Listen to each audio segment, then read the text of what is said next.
All right, welcome to our episode of Magnify the Middle. Today we're going to be talking about change management, and Elizabeth and I are joined by our friend Nate Witzman. He is a change management expert.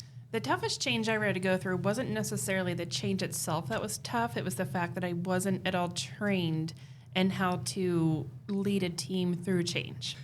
So when I came on board, that was my number one priority. They said, we need to implement this ticketing system. And by the way, we haven't been able to get off the ground for about a year, and we need you to come in and do it. I went down to our warehouse and got my hands dirty, and I was like, okay, have me pick the product.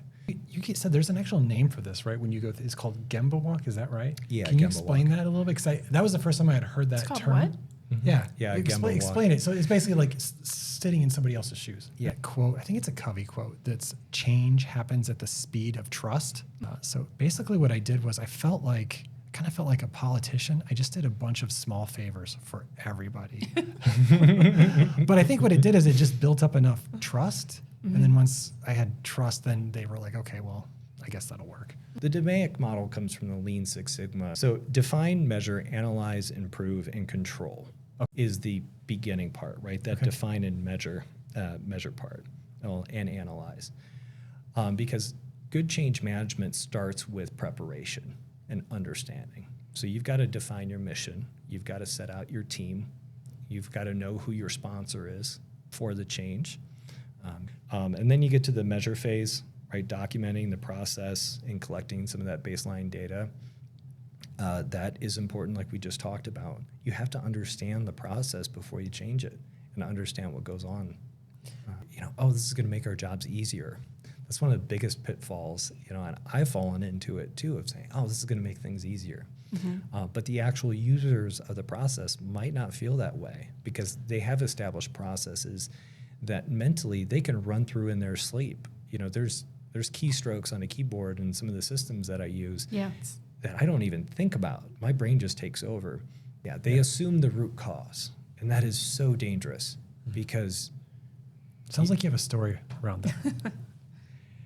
I probably have a few. Okay. Yeah. We won't get into that. I won't put him on the spot. Right. I tried. It's an important point because I did get that feedback that this isn't faster because I didn't have to think about my previous process. Yep. And I'm like, but it's literally taking you a quarter of the time. But I didn't have to think about that. Yeah, but it wasn't mental time. It was maybe... Yeah. Now, fast forward, now it's... Everybody understands it's lightning fast compared to what it was before, but you're totally right.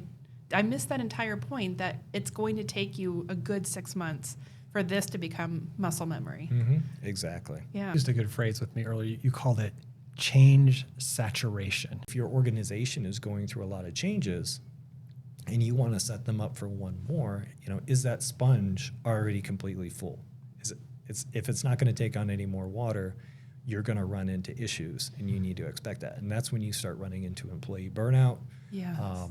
People leave, and so once that sponge is full, that's interesting. not going to go anymore. And that's why the rate of change is important as well. Understanding what your rate of change is acceptable in the organization, and how fast can you go to make sure people feel comfortable and can come along for the ride. So if every single day something is changing, right, and it depends on the job. So say your job is extremely detail-oriented and you have to be very focused on a process. If someone is coming and changing your process consistently, that's going to have a very heavy weight on you. I don't have time for that. We didn't have time on the front end. Yeah, we just went live and they didn't do it right and it wasn't programmed and this happened to be payroll. So pretty big deal. Pretty big deal when it's wrong. Yeah. I'm like, you just went live and just hoped for the best. Wait. Another thing you talked about, Nate, was this idea of delegating authority versus delegating tasks. Team, we need templates, right? We need to communicate with our customers in a specific way. You communicate with them every single day. You see what works. You see what customers respond to. Update the templates, right? You guys have authority over the templates with some oversight, but you guys own it. Having that buy-in too. Yeah. You know, that 'Cause ownership of that. It's their process, right? Mhm, yeah. Yeah. Yeah. And you know what? A lot of You know, I hear all the time, no one asked me. They just make these changes. No one asked me. It's what I do, but they didn't ask me. And it seems like that would really help negate that feeling. Right. So people aren't against you; they're for themselves. So when you're leading change, it's so easy to take it personally when someone goes, "I don't want to do this," or "This is stupid," or whatever variety of responses that you can get Yes. out of a detractor. And that's one of those things, right? She wasn't against you; she was just for herself, and she's being Yeah. protective. Yeah. Right. Yeah. Awesome. Well, Nate, thank you for coming in today.